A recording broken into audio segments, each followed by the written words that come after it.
Kore ke hufa mo nga hi tala fata ku tope o ku fa o atu me heni ka ada mo e fainga mari e koni ke o atu ai ai fa tala no ma wa koni pe mo e kandidate fika ua o e wa henga tangata puano SIONE TALANOA FIFITA o ku ma i heni ke fa hoko atu e POLOKALAMA koe pa mo e fa tala no ke deia i he POLOKALAMA ma wa koni ku fa hoko atu mai ka kandidate ai ko kamata eni ai POLOKALAMA koe fa hoko atu pa mo e kandidate fika ua koe o tonga tapu ono SIONE TALANOA FIFITA. Tata le reki mo tolu ko ta be kainga ko mo o silava mai ki lotoni pe heka de mo tolu. De mo ki mamata mai ta POLOKALAMA i ha o fainga mari ki to kau mai o mamata i POLOKALAMA ko ini o ku tata le reki mo tolu pe mo loto hanga mari o foke mo kau mai ki POLOKALAMA pe ka pau ga mo ngai fehui e lava ki ave ki fafofonga ki kandidate pe ku loto le reki fa hoko mai ngai fehui ko ia ke lava ke ave ke dea whainga maari e koe ni o ko mau he ahoni ke whahoko tai ki whatalanoa koe ni.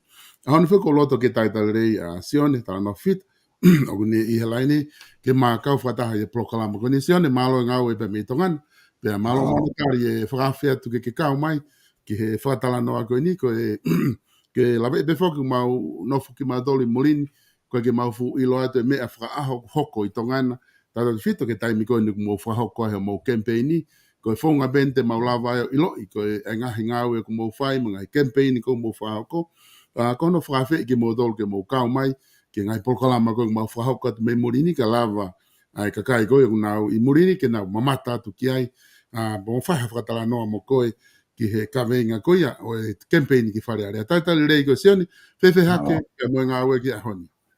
Malo bito solo, fa pe mo ui aon, fa e ai tongani. Ba ku lere pe ngawe, fa pe me kotoa. Mon la hea pito. Ko ilo peka taimi campaigni ni e SIONE o ku lere whaka o ka topani ko tuko e wike ma uinga ni wike ma mawha ene mo campaigni. Ko aho tolu ko Novema ko ma ki whi aho pe taha pe ua i Novema a taha ki whaka o ai pe tabu i rewa ke te whaha campaigni ko ngā ka lava ke whai e tau whiri whare area. Ai whiri siki. Ko ilo pe SIONE na ke o si kau whoki ke whiri whare area ki mua. Na ke si kau atu ki ai ko tui malo i he wahenga hapai na ke hoko ko kantiteiti ai. Ko time fo ko ni na atape na e be lao na atape me ko to ai be ni na o na tolo tanuhala ni na tufa ai ni na ave ai me mo ko ato ni foi polo askrim ma fu ngai me na ko na kai ke fu fa tokanga ke kana lere ka ke ngai me ko ni o kulava ke ne fa ke he ka kantiteiti. Lai ka kantiteiti o na hu mai pa angala ko ke na tokanga na do ke o me ko hoko fa ka kantiteiti ko pe ka kantiteiti na hu mai ko ke fu la senit ke na ma campaign wesia ki na tol henga POLOKALAMA ko ya os fogene tau fili yen ai hopo e primary ko ni ku fai foi campaign ko ni ke hu mai campaign i tong tapu ono ko hai ai fai ke he ki te ko i ho campaign ki mua mo campaign ko ni ku fai hello tonga ni Malapito solo ko le pe ke ufang ai fa tapu kai ata ke u fa talanoa ke se u no ke o mai koi hu ai e fu ke he lahi koi i founga ko ki mua le wesia e impeki wa founga ki mua pe koi mo founga ko ni ki muine koi i founga ko ki mua na mahino pe ta palanisi ai malai va inga koi ke fai e ko talanoa pena kai ke fai a fu tokanga i kina ia ki anga hai whakatalanoa i fiku i te ko ki mua na lahi ange tokanga i kina ai kau KANITITEITI kuna whanonga tu mga mea ofa pepe koe kina tula kehe ai toonga koe kakai i e fu i ke peini koe ni o kuhange o kufaya ti tokanga mawahe ange ki ngai taimi whakatalanoa koe pe o tui pe koe pe ku le volo ai malai wa inga ke whai ai ngai kempeni kone kau KANITITEITI koe te ha mea ofa ke neanga to o mamahe tokanga koe kakai me he toko taha KANITITEITI ka whawhia ai fo ili riu koe ia koe liriu koe ka mone a pito ai ko mea pek to tonu ke mo tokanga ke SIONE i he taime mo campaign ai koe ngā koe kakai foku na olhol pe mo whangi telefone whai tā takai holo ta ko mono ado ko masi ke tutu aka foi sigareti ato ko ta ka fai ta ia o fusi be ko mono sila pe ko ya fai ka pe ko nga fo ko tai nini ko pau ke tau fe awa to me ko ya fa si o pe ka tama una ke fai tu fa makai ki fare hopo ko nga ke tu nga ko ya ka fa fi ta ko na wai ai a difference o make if we for ilo ko ni Pago tui e solo o mahu inga au pito ia ki hono whiri ai KANITITEITI ko e lava ki he ola tuuloa. E sustain polo ko e ola ko mai kakai ko e taim foke ko na fai tu famo me au tau oho pe foki he ongo.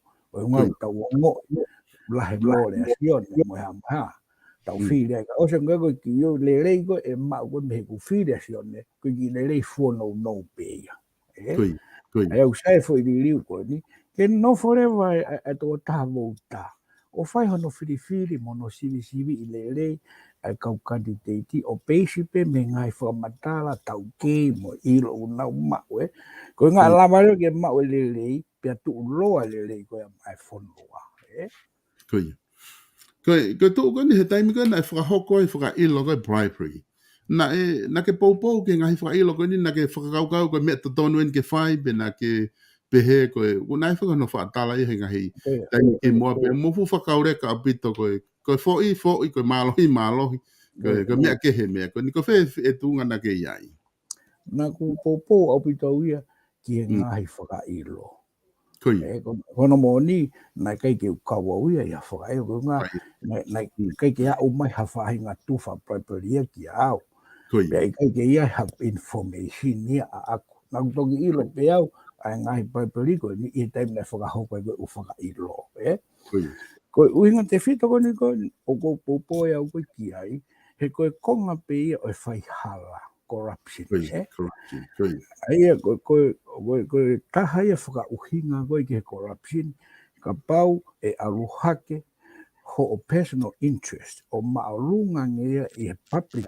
interest that's corruption Pea koe uhi koe fisisi koe na ku fai koe e koe ke POLOKALAMA master. Na e fai he corruption. Koia. I he foi taimia na matolu au pita corruption i tongani. Ba kono uhi ngai koe na ku fai koe fisisi he corruption. Kono ngā o kai ke upou, pa koe kai ke usai ia ke hoko mea koe corruption i he whanua. Koia. Pea koe ui koe mahino au pito kawe whahinga fōtūnga mo whahinga whaitoo o corruption. Kono uhi ngā upou au pito ai ke he whakailo. Ka neongo ia. O kai pe whako e whōngā pe ia ta, ki ono tau i koe corruption. Lahi au pito ngai whōngai ke ngā o aki ki ono tau e corruption. O kau ki ai u economic policies. E utokone lahi au pito u policies ngā au e koe pureanga ki ono tau i o whai hala. Ka kono whakanono koe tari ki ho whihui so o pou au pito au ki ono whakahoko, whakairo, ha whahinga whai hala he whanua. Koia. E sione ko ngai na ke talanoa mai foki ki he thesis maha inga koe na ke whai ho masters i he corruption. Ko pe he foki o inga koe kakai koe ia kuna whanongo he POLOKALAMA. O mahu inga foki na ilo i pa moe pui tu a koe ni ka koe kau kantiteiti. Pe ko tui ko taha ni ha fo i taimi mahu inga eni. Ko inga ke ki talanoa si i moe mua ko tui mahalo o kai kau kantiteiti koe ke nau fia mau. Ke ilo he kakai e pui tu a koia e tu nga whaako kuna iai kako mahu inga whoke nia ke te au sione ko inga i he tu nga koku iai e POLOKALAMA pe ko whehu i whoke nia ku o atu e au ia neongo koe ke loto ke ai pe ke loto ke ai pe i kai ke o mai mua ha pui tu a i he tu nga whakaako sione ko tu he tokoni lahi ia ke hoko atu ko ia da POLOKALAMA ma te whatalanoa. Malopito solo pa ko kore whamoi more pe awe na pehe ko te whieha mo pore. Ka koe tari pe na whihui koke o mai pe kou whia maari e pe ke whakahoko a tari ko ia Na aku ako pe i he apea ko maulunga tonga Aia na ku ke he fitu walu o osi ke he walu whaa. Pea o se oe pa whoki au ia o whaiako i tai lulu hapai. Tau ia e ua. Pea o huo mai lewa ki kose whaiako o maoai whakailonga tipi loma he ako education Te whoki lewa whaiako pea hiki mea e whaiako e piura whaiako he mitoloria. Ingai whetu ke pea toki maa e whainga maari e ki mui o aluai e ki scholarship o ako PA ka tapo major i economics pa mo management and public administration Pea o whoki mai ko ia o hoko te ngāue i korispiula pea o toe tohi scholarship mea i o mai whainga maari o alai scholarship a whare paanga.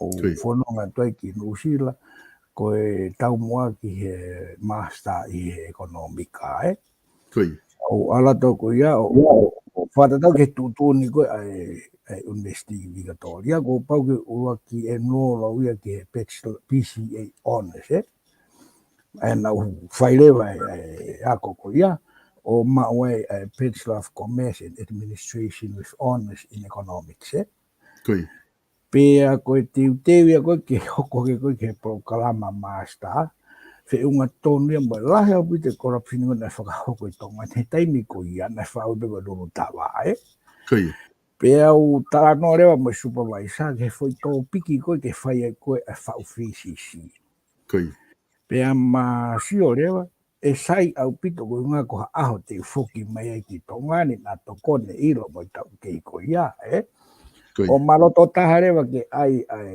FCC i public sector corruption and economic policies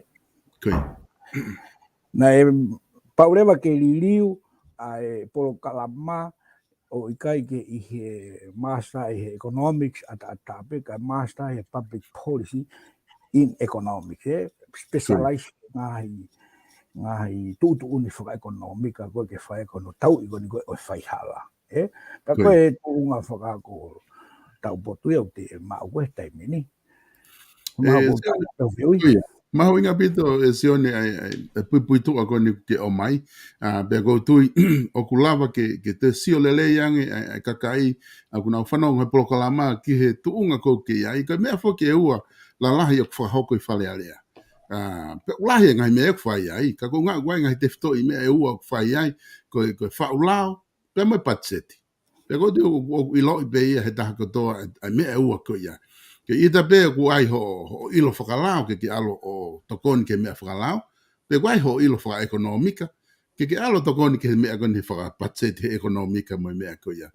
Pe ko tui ko puitu ako ke o mai o ku o tokoni ia ki ai. Ka kunga ko ki afe ko ki whare area e sione tike ke wa o mai foki ki ho o pepa ko tu waki na se fo na start tu wa o mai ka ko afe ko ki whare area sione te taki alu ko hape me ko te tatafe olo ai ka ta ala te ko lo pe ko ke os mateu te o pito ko ia ki ho ngai polokalama o ko ai me o fai no fara nga I fare area e tau patseti ko kamata pe ta upa fai leva patseti ki ngai va henga pe to ki fai a hi fare area ke alu e kau kantiteiti o to ki ona dolo o eke pe ko ha ai fie ma o vivili ai va henga to ki fai ki mui pe toki mai ripotia ko ia o hau ia ko ripotia he tau ni o toki o mai ia mahalo ki he tau ka hau pe hau patset fo o ia lere ka toki fai ai o turi mui ai whare area ia turi alu ki mui patset ia ka alu ki mui ai whare area ko hau o wakai ki ai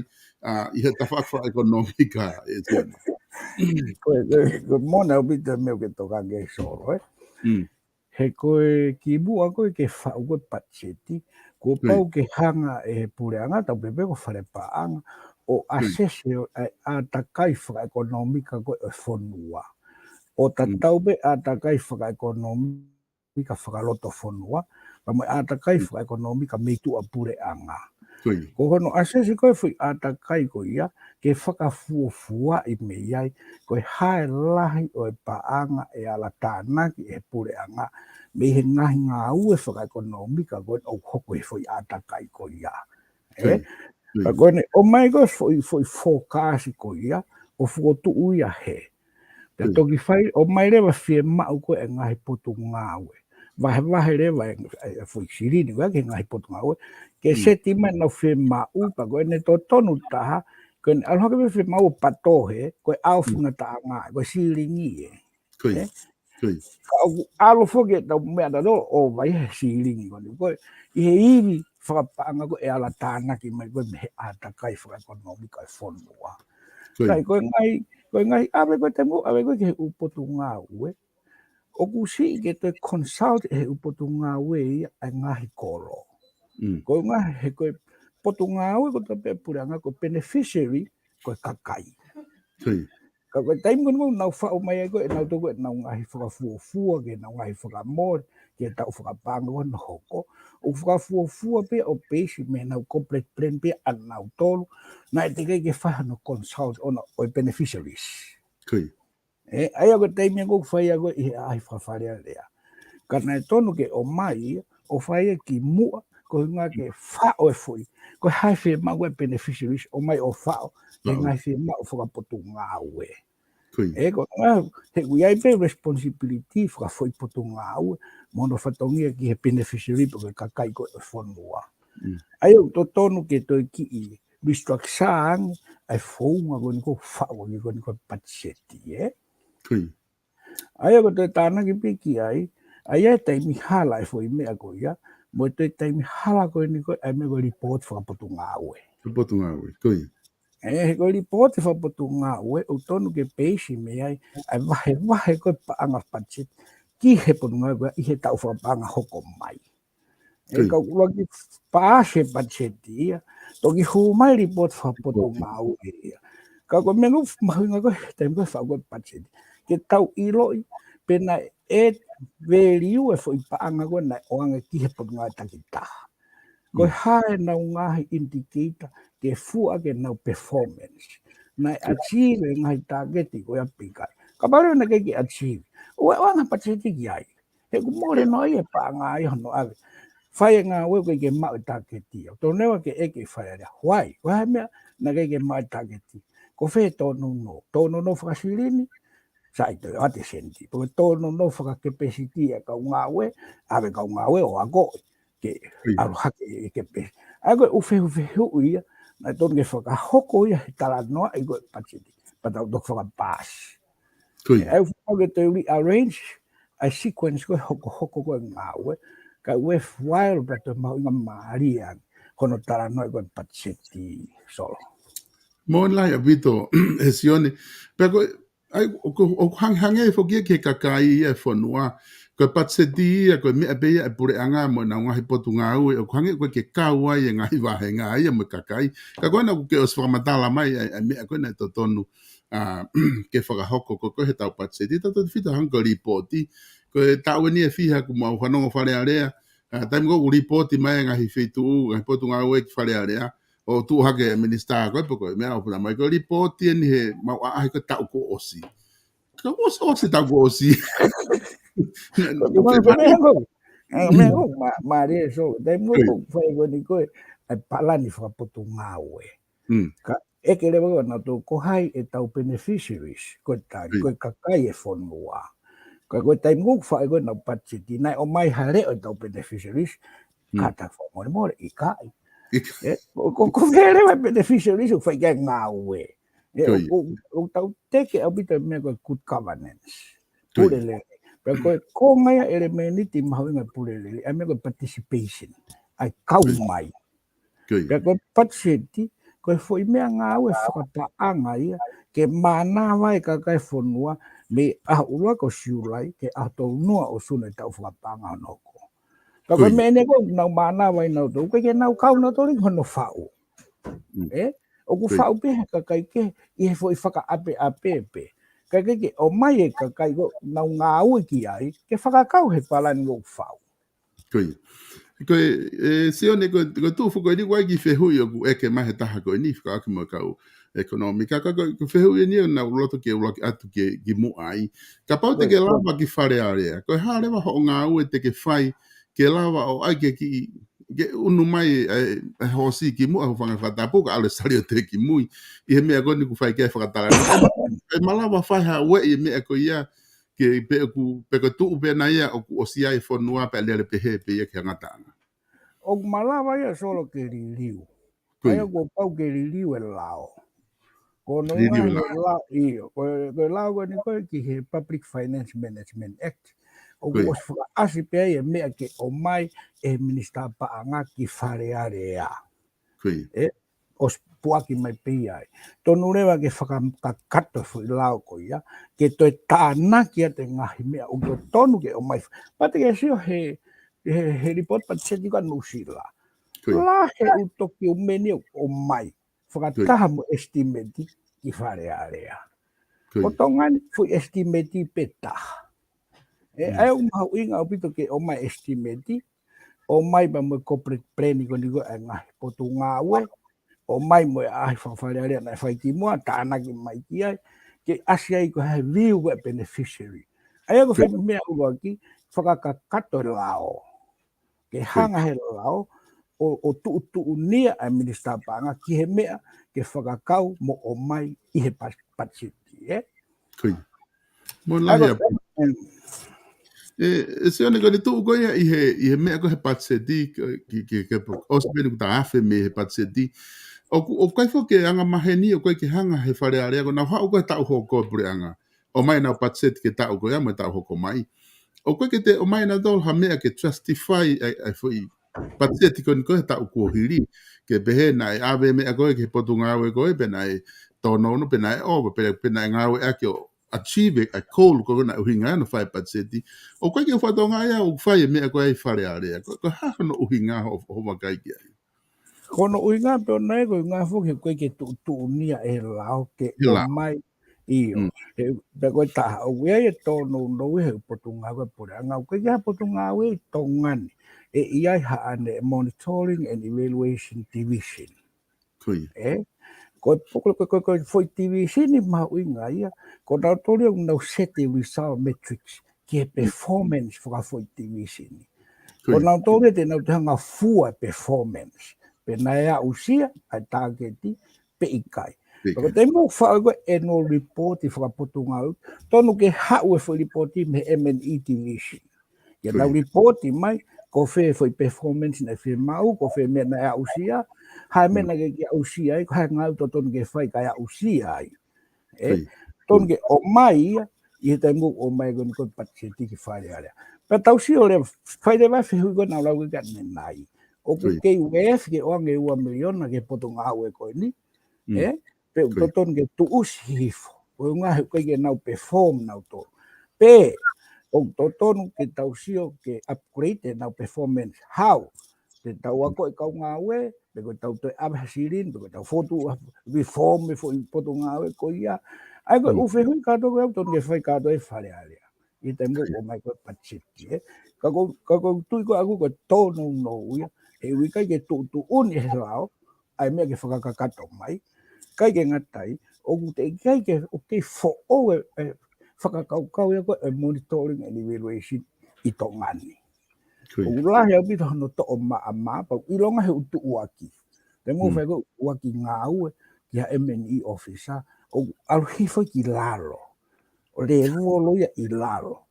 Kau tonu ke hoko e foi independent division e ponga ko tope. Pe o hake ki olu ko foi va mavahe bito ke na whai na duho no siof whaka aho performance foi poto ngā ue. Pa koe ola ko ia o mai ko whau ake patseti. Te tau koe hono hoko. Mo lahi apita.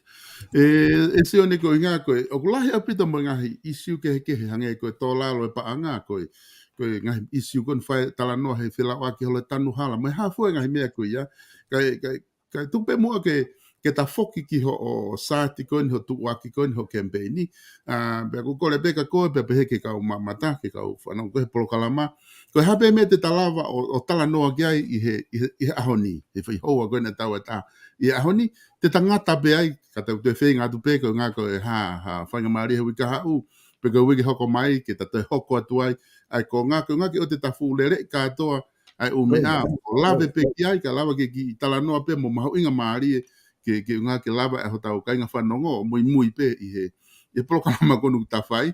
Kau ki whoki moa e sian me whare area, ka ta ki hoki tua, o ho mai ke o campaigni, he koutu koe konga mahu inga taha ia, I he POLOKALAMA konu ta whahoko. I he campaigni ko wakai whikea koe ka veinga o ke whahoko ai, ka veinga whakalukfua ke tuu maari, ke toko taha kotoa pe. Prosperity for all. Pena ke pehere wa koe ki whakarea e taha pehe, concernismo ui, hange hatama I mata ke ukalo ka lawe si ha me whai hala. Ai ko ilo ke talanoa ni ki he corruption. Kau oto mo ki whai maari ko ni ke ki talanoa mua ki ho ke ngahi ka veinga ko ni ku ke tuku mai ho campaigni. Ko ngā ke taki hoko atu ai, ke taki whoki mai ki ho campaigni. Malo bito solo kau ku mon ho lau ki ka veinga whakaluku fua ko e tu maari ke toko taha kotoa. Ko e ua ki whehu I. O ku malawa ai foi ka veinga ko ni peikai. Ko tari ko ki ai io. O ku malawa pa ku whai ngofua pe ke hoko. Ko e harewa whaunga e malawa ai. Ako pate whatonga I ki foi tapatolu.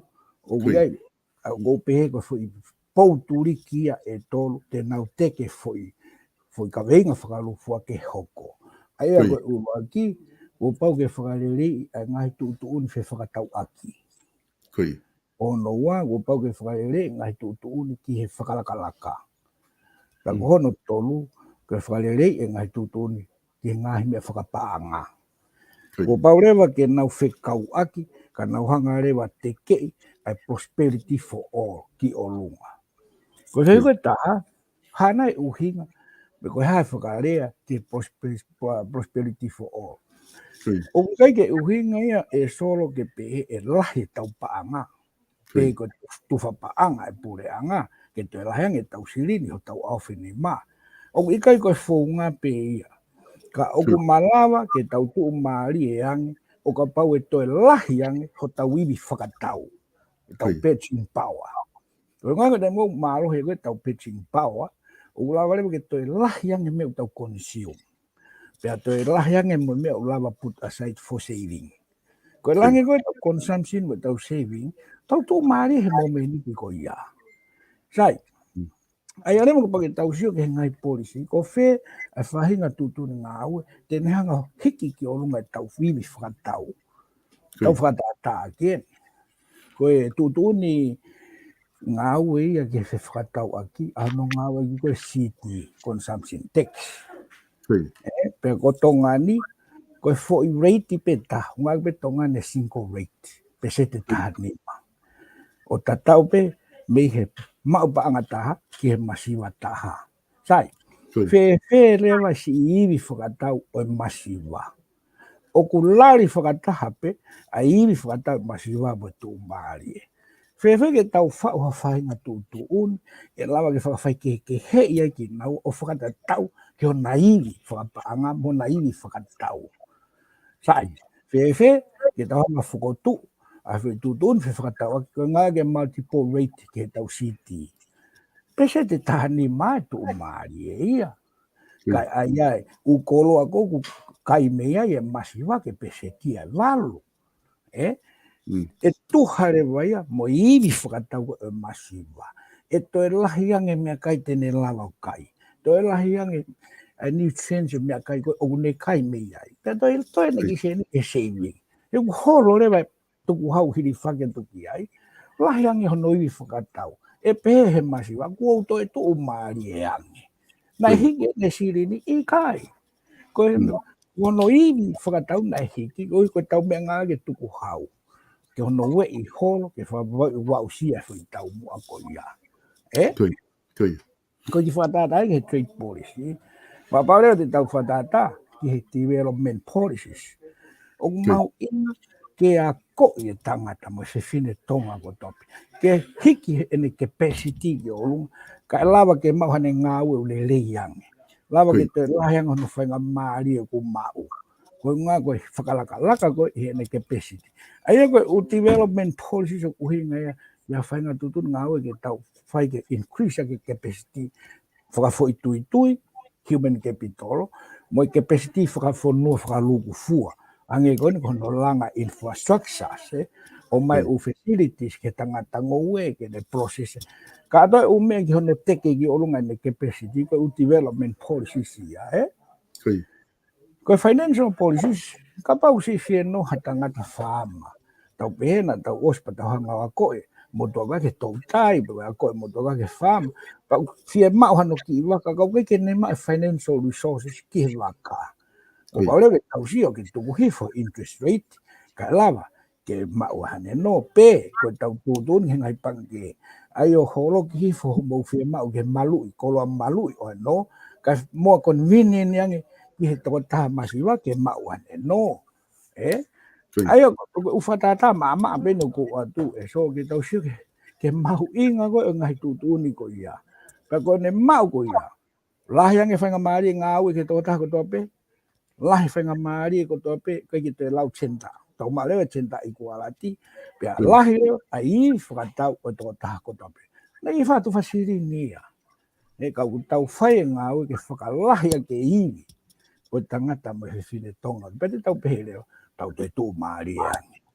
Ego uhinga ego whikawenga, tū maari a tonga ko toa, Maria pito sione ai whakau ko ia me kawenga ngā ue ko ke whakahoko. Oku una whelawe i whakinawa, una tu una wai a tu maari e ange, pia no whatulewa turiki e taha inequalities. Ai aku no whatulewa e taha masive ange. Ai oku lahi hono talanoa, oku whanonga maupe i tongana pa mamurini talanoa i ofa he masiva, tokoni ki he masiva, au talanoa maupe ke masiva. Oku whehui ko ke te koe, oku kepehe, oku tokanga i kina, ai nofo masiva i tongana pe ikai. Tatau te whito ki ho tau pure anga, kau taki mo society, oku kepehe, oku tokanga i kina, ai nofo masiva pe ikai. Ko kutari kei solo ikai. O kai ke toka ngai kina masiwaya. Malo ngai POLOKALAMA ia whai pita pe ngai POLOKALAMA ke tu whatang ke moha.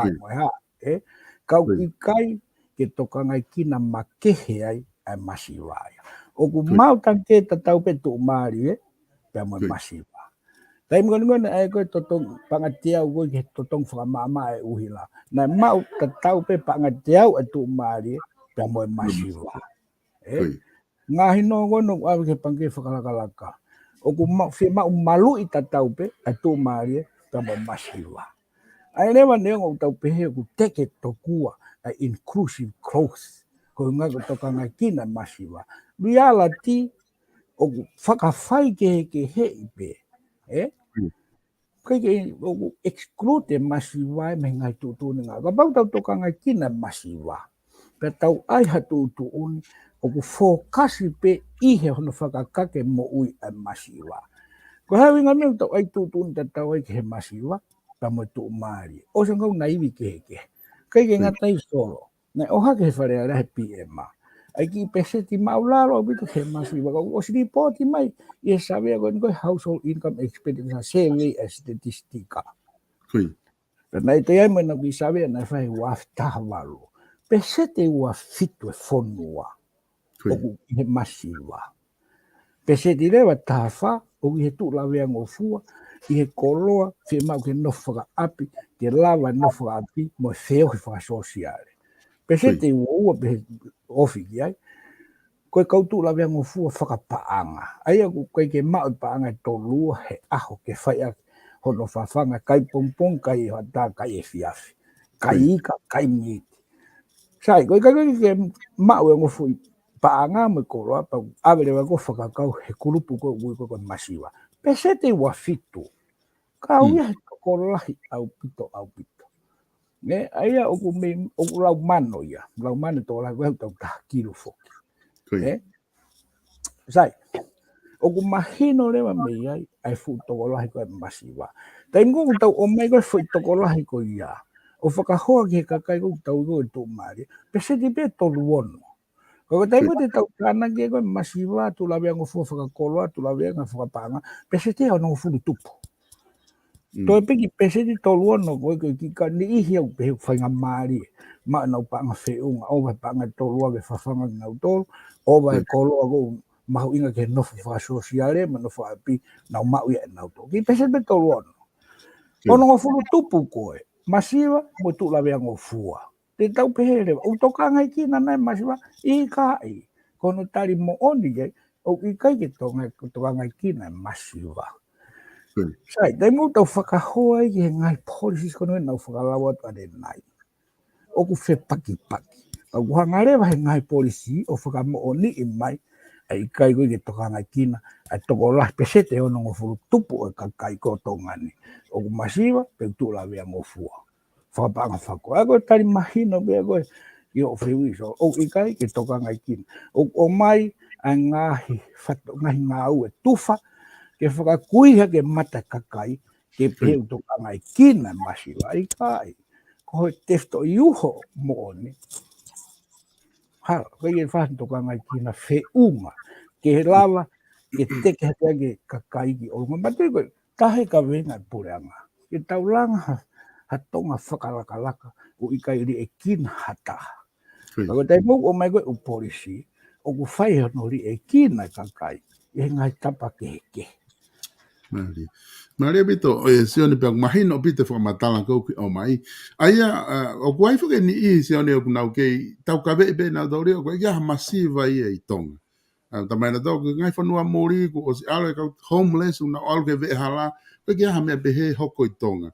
Aia te tau lava, I whamatala kone ku whai, te tau lava o define e masiva, ko kai ko masiva, ko kai ko tu lawea ngofua, mo ha ko ni ke whakapeseti ko ni ho whamatala, te tau ui e tonga ko masiva, ia? Solo, ki mua ki parenga tonu ko whiui. Koe pehe ko ni ko mai ai masiva, ko I kai kia masiva I tonga, e ilo pia e masiva. Ironga pia tahana e tupu masiva, tene ilo pe eia, a tene ongo hiono mafu, ai masiva. Kiro ka pau e kohono eke koe, ai masiva ka tātu maari. O kunoa bepa o ke neongo ia eia. Ko ni he puranga na nau tāla ko ke kia masiva e whare area. Kakai vena nau tupu maari e pe nau tōria, me ke iki o au ke la lahi. Ko ni na nau fouha ke mea koe masiva, o ku nau ilo na toi masiva, he wea e fo I mea masiva, koe ke ilo e tō maari.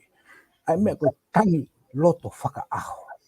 pehange mai na aku mau e, pehange mai na aku tatau mo e, pehange mai na aku mau e fu me ako e. O ku tangi loto e masiwa ia he mo me ni ti koto e me mo ui. Ka o ku mea mari, he ku mari pe fofo ngai tua. Ka o ke ilo hata, a mafasia mo e mamah, mo e tangi lau e loto. Nea ngo pe wia te meni masiwa ko hunga ko ande fo ui fo tui pea ana. Ka o te meni, o masiwa tangata mo e fefine ko hunga ko ngai tu uni hala. Ngai whakahoko he pea nga. Wea ngai whita kehe. O nauhanga, luku, o masiwa e tō taha ko ia. E ki a uia, o ku monu ia pea tongani, koe ki maro he tau nofo whakasosiare. Te uhala pa a ngāo, ka o ka pau e mau mai hao ki pua whakamoi soro. Te ke tuwha mai ki ka paika, tuwha mai ki ka papuru, tau wahe aki tau tō lui ai. Paka pau te ola ta futaimi momoko, te ke pe mai sione, toa te ki sake tiko neo tui he momokona. Te mohu au he ta whakakoloa. Hai o nau lawe ka nai. Peka ki tu lawe ang ofu au, koe ngā koe tau wahe aki. Ka te o masiwe siu au, he whe mau paanga. Ai e lawa ke tō no e ku hoa kai bea taha he aho. Paka pau e tōlu mo ua, kai ki haki me i kaia, ke mau haiwi, kai ki haki me i puru, ke whakaivia, mea ke toko no kou mau. Maro mo tau lotu koe keki, tapa kien ka toha kui nasi pe whakaivia mo ke mau haku iwi. Me fukonga mani o ke, me fukonga taro, kai ki haki me i ka me i puru ke whakano whakaivia tau tōlu.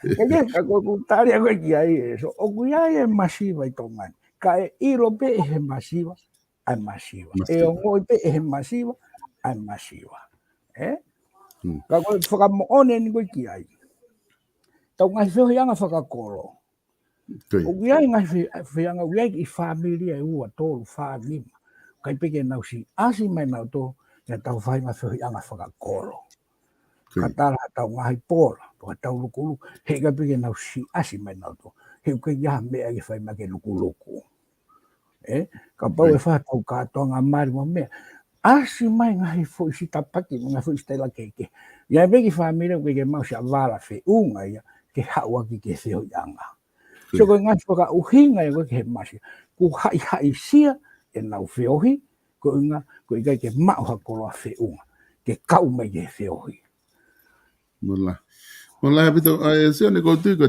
definition yo ko mai ke masiva ko ngo be masiva ko tu ko tahaya e fakka ko mau inga o mahino ke tah ko to pe dai be ko frare ai ba tak tah no pe tah ko to ai o ai be ke te ia pa ko ne ilo be ia pe na ne ngo e tai mina fa ngata ai tai mina a ke ko ki hakiki haka pa ko me to ko ni a ko ia pe ko tu la pe ka ia ke na tala o ko kau au he ko ko e pe ko kau e ko Nagu hau au solo o nofo ako mai ki tō ngani.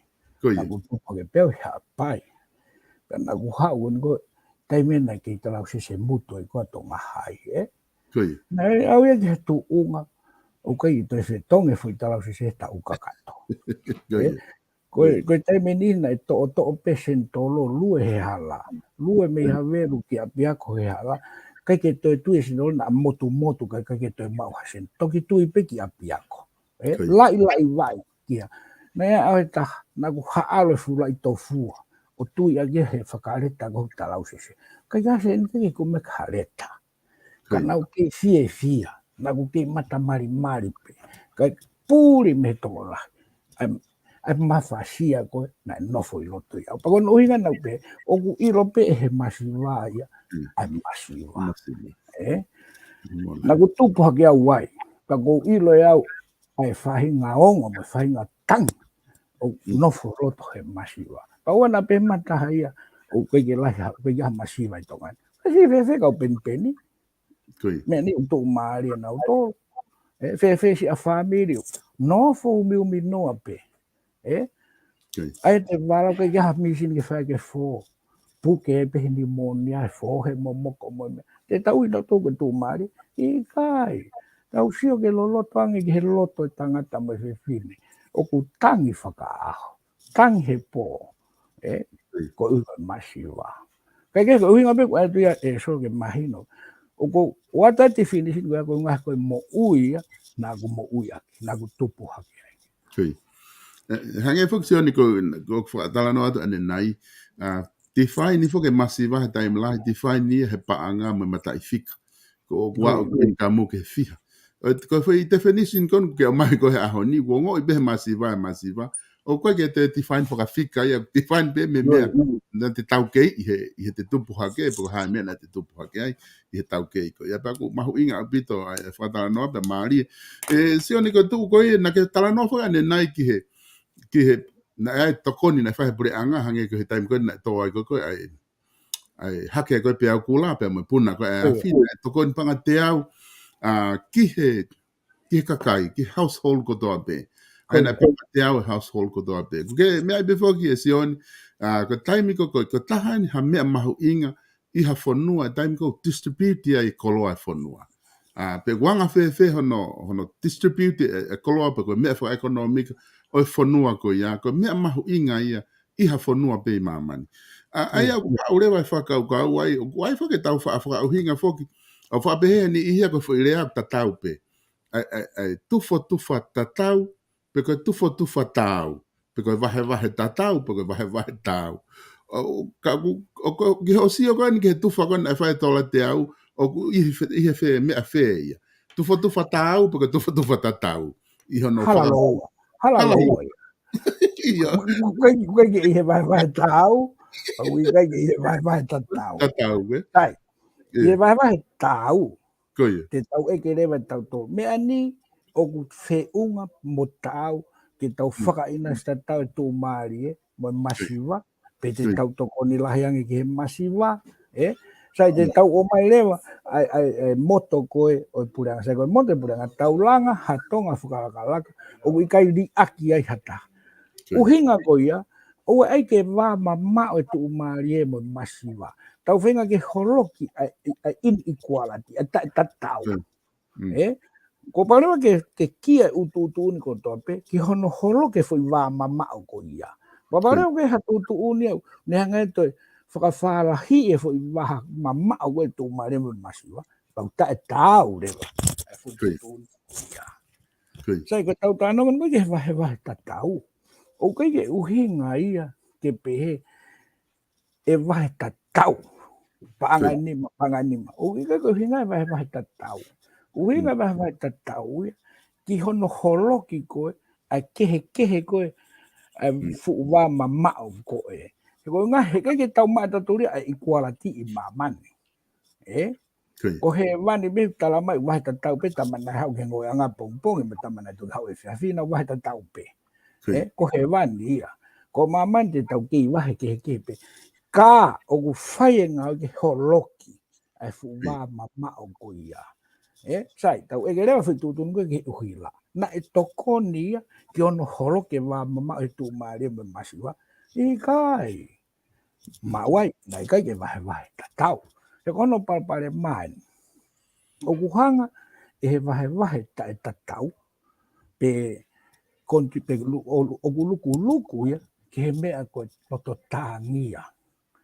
Aia koe kai koe ke inclusive koe a growth o luku ia ke wahe tatau. Pea koe lahange koe wahe tatau. Koe lahange o ngoi koe kakai o iai ai wahe tatau. Pea koe mālohi koe o ngoi koe kakai o iai wahe tatau. Tene whakatupunga e conflict i ngai kurupu whakasosiale. Pea koe ne alu pe conflict koe ake mālohi e whai tau. Pe koe ke, pe koe, tau tā. Ai au mahu inga au bitu. Ke siofi whakarelei e utu uni ngā ua pure. Ngā ke whakapapau o ku moa inclusive, kono ngā ke reduce ai equity, pe koe fairness, ke lelei anga, pe koe wahe tau. Pea horoki mo wahe tatau. Tai melino e whonua. Koe whaunga pia te tau avoid ya ke ona toi ai conflict whakaloto whonu. Koe tau whinga ke more foi hala whanonga ko ia. Koe mea fu mahu ing au bito. Ke tonu ai ngahi tutun whakaekonomika ko tau whakahoko mo area I wharea. ke moa inclusive mea katoa. Ko ngā kono ngahi nunua tamaki ko haue amuyange. Koi. Ai ko foi tufa ko ni na fai ko tola te au na o guia ko ha. Ko ke he tufa tau o ko ke tufa tau ko tufa ha ya. Ko mea ko politiki. Tufa politiki. Ko foi tufa fra politiki ke ngari lei ki kakai. O fai mano toko ni ki tau to. Ka unofo pe ngā statistika solo. Pea moe fu fika ke ngahi household mo nau ngahi paanga umau. Lava no be pura ngā ke identify ko fe household masiva, fe household paloto, fe household umari. Pea tau fu distribute rewa paanga whonua, ke ki ka kei haka ke mouia masiva mo ni koe paloto. Ke vava ofi mo tu umari. Ke avoid a future conflict. Umau inga beto ke nau iyo se statistika. Kai evidence-based nau decision making.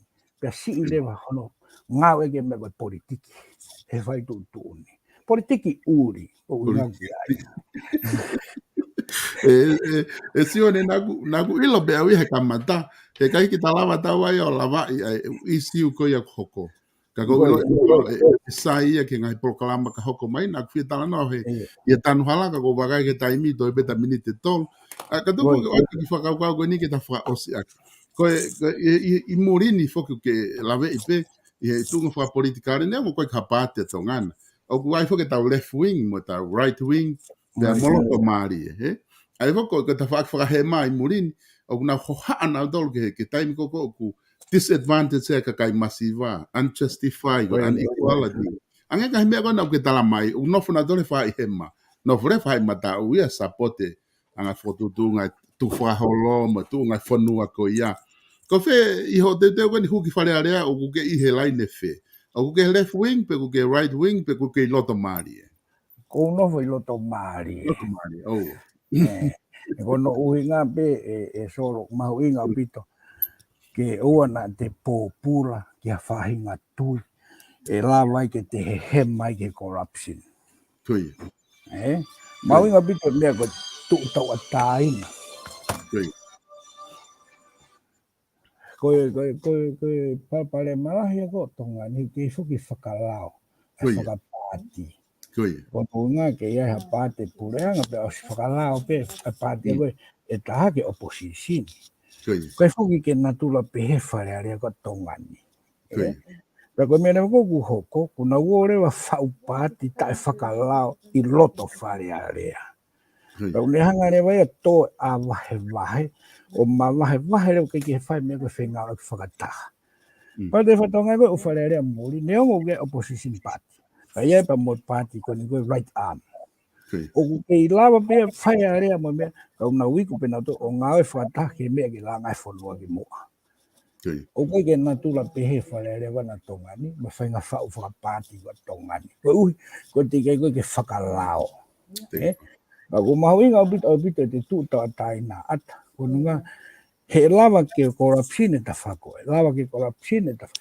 Pe, te ke he ta whakoe, a mea koe ke lerea ke whanua. Te ke whakoe, a mea o lerea ke whanua. Ko whē ta whakoe, ko whē beha taha ia. Ai ko tō ta be huki, lo tō whē mao bita ni mai lau maari ngai whakataha. Whē beha ta whaki, tēne te ke hale rei mai kakai whanua. Tū mo ni ihi ko ia. Koe mo meni te nau wafe o teke nau mea whakawhaitui, ma wahe koe. Teke mea, ihele rei a kakai. Ki te whakahi ehi mau pe, me ono teke ha te rei whakawhaitui, i ngā ue whakawhare area. Si o mau pe, whika o waki mau kakai. SIONE koe, ke tū whakatau whare area, e tū koe mei mua, nai whai mua pe, ta whaake kakai, ta whaake ka ho eki. No pere, pa ko whai whare peta. Ka ku foi ta fa ke o ko inga ke he ta fa ko ni ke fa mala alai ko ta fa ko guai he ta fa ke ma o guai e ka kai ko massive siva o guai o policy ko ke talanoa ke o mala va pe ke algo no foi loto maria to koni ai ke fa i he ma pe ko ma ke alo no foi fa i he ma he ko la ngai policy ko ke talanoa ke ai goia O i kai foki ke uhi ngai ke whai whakawhaahi i Koia. loto whare a rea. Ai Koia. ko me ko uhi ngai ki ai. O ku uhi ngai ke tauluku whakakau kotoa i he foi whare pe taha ki he lerei ai foi kurupu pe taha koe kakai o e whonua. Nani. O koe ke mahuinga ke tau aki whewhusiaki tau toro. He koe kakai pe taha o tau ngā oe ki ai. Au te mana tuki tai so te lau koe ai koe tau. Tui e taha e ki pe taha. Toua. Koe me ko hoko ia. Tau mo vete tau toro he ngai tui ke he mo tau si ke kakai ke. Kai o mahuinga ke tau ngā oe whakataha ki he kakai pe taha. Mo la habite sione ko tui malo mahino. Ku kapa ko ataha ku ne te aha no lot ona ke te fehu. Toki o mai e ne u fehu I ko nga ke o mai he polokalama ko ni. Ka te lava ta polokalama wi ka hau. Ka ko nga ku tui mahino pita u mea ko ni ke whamatala ke ai. Paka pau te toki go through e u komeni ko ni o mai. Ma o ngai fehu ia e aunga te toki o atu ia he ta polokalama ko ni ka hoko mai. E wi ke ka hau. Ka te wate whainga maari e ko ni ko nga ka te taimi sione. Pe moho o ngā we. Ke whama o bopo mai pe ka pau gua hame o ke loto ke whaos aki. Paka hiria te ta mawaya he ahoni. Ta toki whitaulaki pe I he ta polokalama hoko mai. Malo pita so pa ko fifa malo tu pe uia. Malo no fa fe mai mo toani ke o polokalama. Au ka ni polokalama mau no pito ki e finga nga we ko no fai mo por tak fatongi o te fa hoko. Ka ku ia pe fam te ia pe ta fa mari mo yang vai pe ngai ka vinga ki ta tano ke hange ko me ko ke lawe ki ai. Ka ku fa malo so I programa fofof mo fa po ta no le au pito ko ke hanga o whakahoko, mo I whakawhi na whai me ke motuan, but what the big tala munungi ka kai whanua. Hange ko mea koe na kurawe kea ne nei ange, ko e masiva piu ne ilo e masiva. Pau, ia e whakatawange, te tau whaiha whakakaukau, ke tau teke ngā ue, o teke ngā ue ke hake a ki, ai mo ui koe masiva he whanua. Ka e maro o pito solo. Malo pito sione, pe ku wha lahia te lava ta polokalama ahoni. Ko te mau beha ta whainga maari, ta taimi ta tau beha wika hau, ka pau te ke whainga maari ki ai. Pe ko hape taimi e whainga maari wika hau, ke ngā ke ngahi isiu koutoenga ki ai, ki ta toki talanoa tuai, ko ngā ke mahino pe ngai tuunga. Ko ia ka wha malo lahia sione, iho whainga maari ho taimi ke ahoni, ka ke ta mawa e ahoni, ta toki whilongo aki, I he wike ka hau ofat sione pe moe talamonua tu ke whiringa kwhai. Mo bit ofatu. Ia. E kainga ko e lava ia tau polokalama koe ahoni pe wha malo lahi atu ka teki mautolu I ho mo mea mai pe mo mamata I koe ia tau polokalama pe mo e kantiteiti whikaua o tongatapu o no sione talanoa fifita ko tui wai pe ngahi isiu lalahi o whi mau ke whai whakatalanoa ki ai hangai koe na aku talatu e toi whai pe whinga ke ma te polokalama pe I hui ka hau ke hoko atu ha whakatalanoa ki ai maho inga ke mo tata fito ke te mo tolu kai ngai fonua ko mo te ke fai fili fale ale ko ni o mo inga ke mo fanong ke tau kau kantiteiti koto ape o ko inga ke lava ke o mai na wakai pe mo na ngai tau mo ko to pe na nga we ki ke mo ilo ki ai ke mo frahoko mo fili fra poto ko ia e frahoko a tolu novema o e wafe wo hange ko na aku fa talat ke mo a o si fai be hono fra fe koto ape ko ngahi messenger mo email pe ko mau ki ha kantiteiti pe o te tau pe tangata wha, tangata buono, tangata fitu. Ko swai pe no whawhe ki nā tolu. Ke nā hu tawa dai na mai ke polokalama, ke whahoko hatala noa mo ki nā tolu, whahoko mai e nā ngahi kawe inga, ko ngā e toko ni ia ke teki mo tolu ki he fili ko ia mo whai. Whamalo ia pe, ki nā tolu ko toa pe, ka sponsor mo kei sponsor polokalama ko ni watu ai whamalo loto honga ke teki mo tolu. Tātou te whitu ke taimi whili whare area ko ni o ku lahi apita ngai polokalama mo kau kantiteiti o whia mau ke whahoko. Ka ku mau ke whawhi e beki mo tolu, Vipon Media, ki hata hapeo ke loto ke tokoni mai yo no sponsor ko e ngai polokalama mai kau kantiteiti o ata ke fetu taki mai ke te au pe o ata mai live stream ke fetu taki mai o ka pau ke fia mau ke ngawe aki ia ko konga ia ho tokoni ke te ki mau tolu i he ngawe ko whahoko atu pe mi heni o ku tali le rei koe ke fetu taki mai ko i ngā ke lawa o ngawe aki e mau live stream ko whika telefoni pe ena ko e noa hiva let me put it again. Whika telefoni ena noa hiva whātaha walu nima whātolu noa peka noa uataha ua noa nima noa ono noa fitu o pau ke whia o ke hulu hao whainga kātoanga i Nusilani o ku whainga maari e Vipon Media live stream ke mau lawa atu o whahoko ai ngahi polokalama ko ia. Kaki ngā tai koe ke ngalo ai South Pacific Loans te ke whia mau noa kotoa pe whitu taki kia stalik tu bou pe mo kau ngā ue ko ia South Pacific Loans i he noa valungi au walu hiva valu ko tau whare koloa ko ia a Page Fashion Store i loto nuku alofa o ku tumo lau ngahi koloa kehe te ke lava mao mi ai ko o hanga ini ki he tau mo pe au building i loto nuku alofa te nau lava whai ha whahinga ngā ube ma au whainga koloa pe te ke lava o me atu ki ai ki he Page Fashion Store i loto nuku alofa te nau lava ota ngahi wala ko ia ha whahinga wala pe ma ki mo tolu ke lava ke mo mamadai i he whare koloa ko ni opposite ki he tau mo pe au building paka telefoni ena ua fitu